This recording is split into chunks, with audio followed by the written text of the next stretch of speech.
video, we visit Pueblo Mágico number 55, Jiquilpan, and number 56, Mazamitla. We are Georgia and David. In March of 2022, we quit our jobs to travel the world full-time. We are currently exploring Mexico, and our goal is to visit 100 Pueblos Mágicos.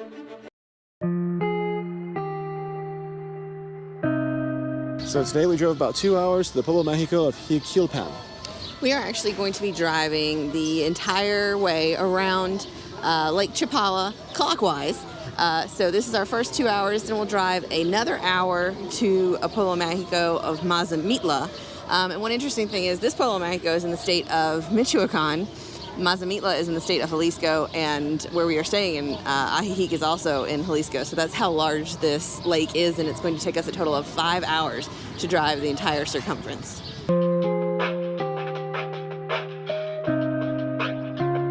As in most Pueblo Mágicos, there are quite a few artesanias stalls set up, but as always, our first stop was the main church.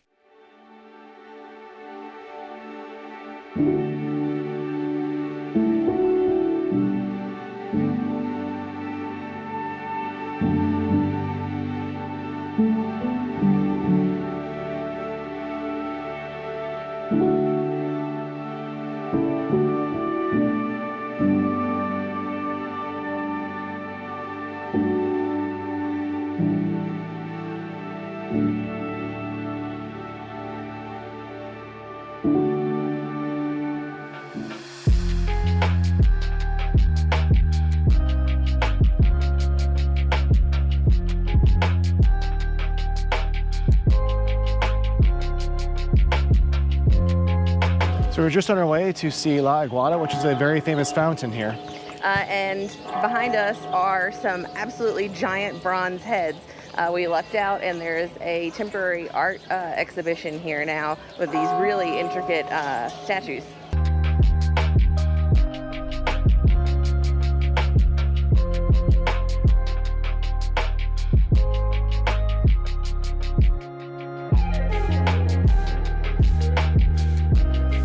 We continue walking through the beautiful central area. We particularly enjoyed all of these sculptures, including the giant butterflies.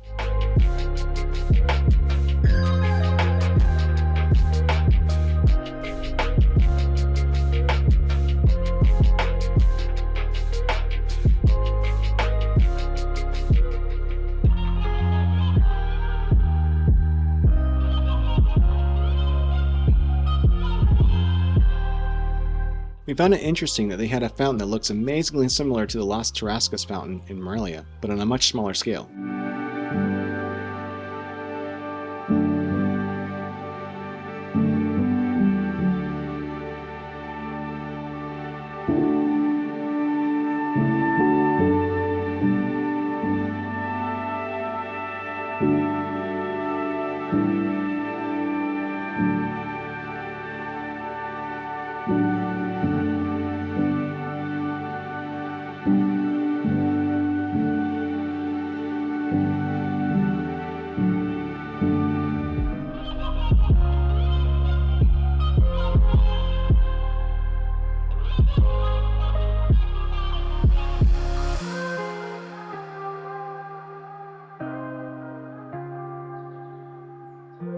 So the thing that makes this Pueblo Mágico famous is the fact that 3 very famous Mexicans were born here. One is a former president, another is a famous artist who paints large murals. Behind us is the statue of Rafael Arceo, and he was known as the best trumpeter in the world, and he was in a bunch of soundtracks for Disney films. Yep.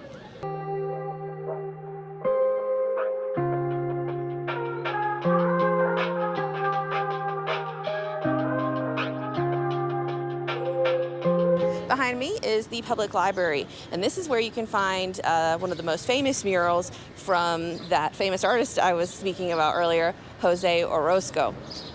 There's also a primary school just down the road. We stopped in there to see the mural in there as well. I thought that one was really cool. It showed that the people were happy when they were farming, and then the Industrial Revolution and big factories came along. And then at the end, it shows a giant robot filled with money crushing the people, so people's souls were being crushed just for profits. So I thought that one was particularly impactful.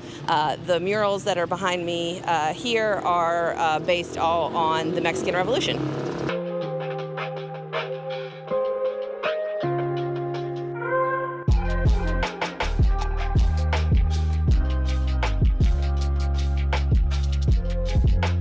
So one thing to note in Centro is that you only get 1 hour parking in most places, and the cops are pretty serious about it. They will actually check and see if you've been there for over an hour, and if you have, they will take your license plate. Yeah, we saw them actually taking a couple license plates. So that is one of the reasons we came to this restaurant. Is it's almost a kilometer outside of Centro, so it's a lot easier to find parking. The name of the restaurant is Frida Kahlo. On Google Maps, they have it right on the corner, but it's actually a little bit around the corner. The food was solid. It was kind of right in line with most of the food we've eaten in Pueblos Mágicos, and it was a very reasonable price as well. We started with the onion rings, which were frozen, but they were freshly fried, so they were nice. And then I got the tapiqueña. I got the carne asada. And both of those were really good. So if you're in the area, this is a good restaurant choice. I will say there aren't that many restaurants here, and a couple of them that we tried to go to on Google Maps were closed. So again, Frida Kahlo, I'd probably recommend this one. We have one more stop here in this Pueblo Mágico before we head on to Mazamitla.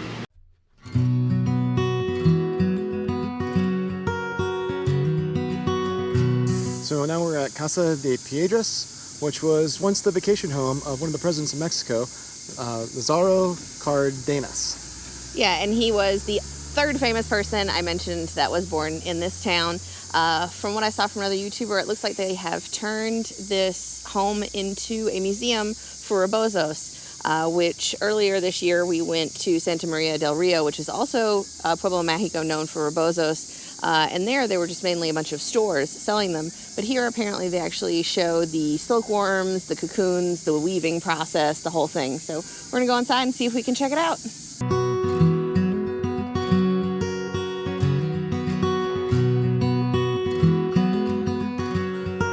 First, we toured the small but extensive gift shop.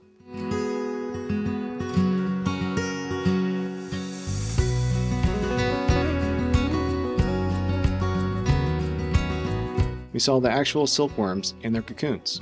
The yellow ones are from Oaxaca.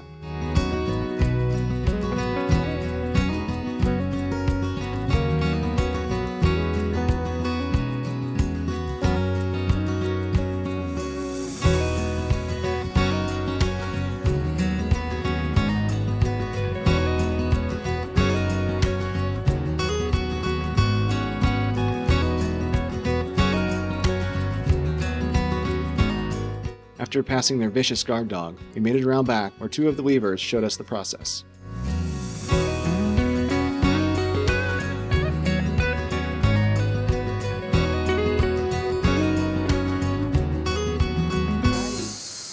I wouldn't actually think someone could do that by hand. Pienso que eso no es posible de mano, porque es muy elaborado.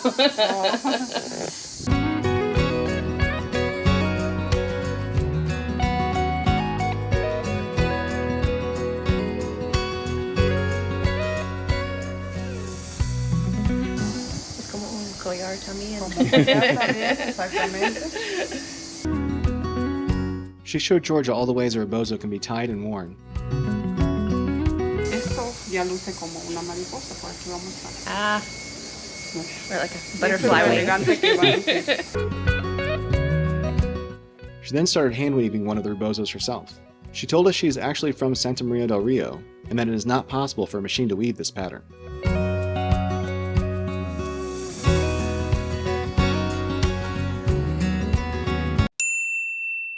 So we just finished the hour-long drive to Mazamitla. At our last stop, the Casa de Piedra, I did end up buying a little bracelet that is actually made of the little husk of the silkworm. It was only 70 pesos. So we enjoyed our little tour there, and now we are waiting at the the fraccionamiento, which is the little community where the waterfall is, El Salto. So you park at the beginning, and then you walk through, and you have to pay to wear this little bracelet to enter the gated community. And then you can either walk the 2 kilometers down to the waterfall and back, which obviously is going to take about 45 minutes to an hour each way, or you can pay 30 pesos per person per direction to get a little truck to come and pick you up. So we have called the truck guy, and he said he'll be here in about 10 or 15 minutes. There are also guys who own horses who hang out near the parking lot, and you can ride a horse down, but since I'm wearing a dress today, I didn't think that would be the most comfortable method, so we are waiting for our little truck driver. I think the bracelets were, what, 40? 40 pesos each, yeah. So, yeah, not a bad deal. And the guy selling the caballos or the horses, I think he said it was going to be 2 hours long, the tour. Mm-hmm. So that's not going to save us much time. So Yep. we need to get in town after this. That's it. So we had to wait about 15 minutes for the truck to come, and now we're on our way down to La Cascada.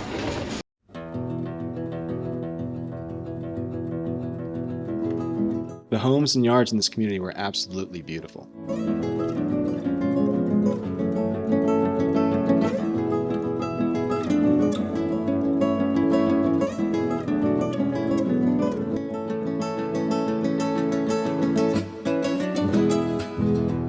So when we were waiting for the truck to come, when it pulled up, it was absolutely packed full of people.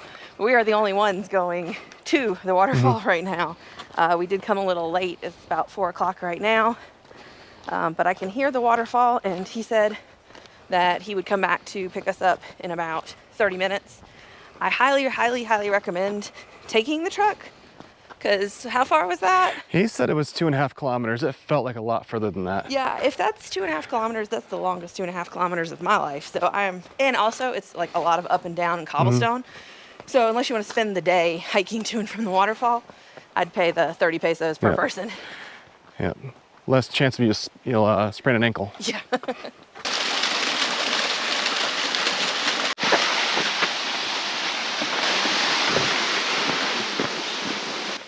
So when you come down and you see this sign, don't go that way.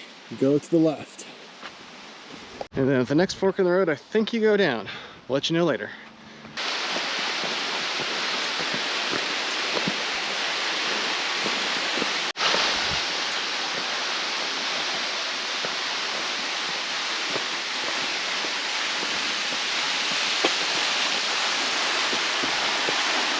So if you actually go the right way, it's just a straight shot down the stairs. If you go the scenic route that we chose to take, you get to climb up a mountain before climbing back down, and then come down all these stairs, which of course we then get to ascend. The fun thing about coming this late, though, is that we now have this beautiful waterfall all to ourselves.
Checking out the very unique church, which is completely adorned in wood, we toured the centro and admired their wooden kiosco and the street decorations before snapping our family photo, even though the sun didn't want to cooperate.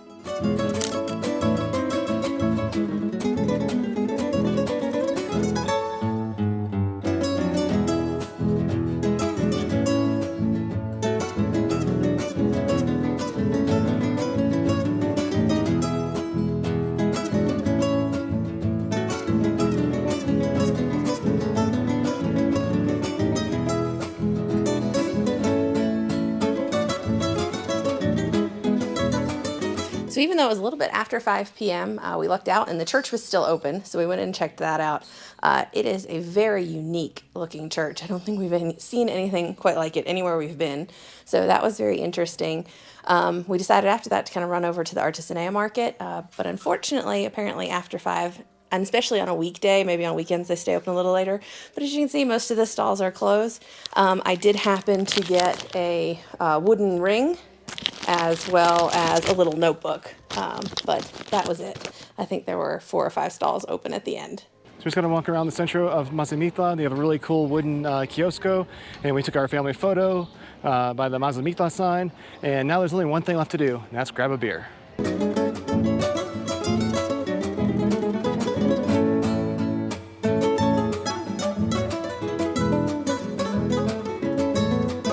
So today was a long but very fun day.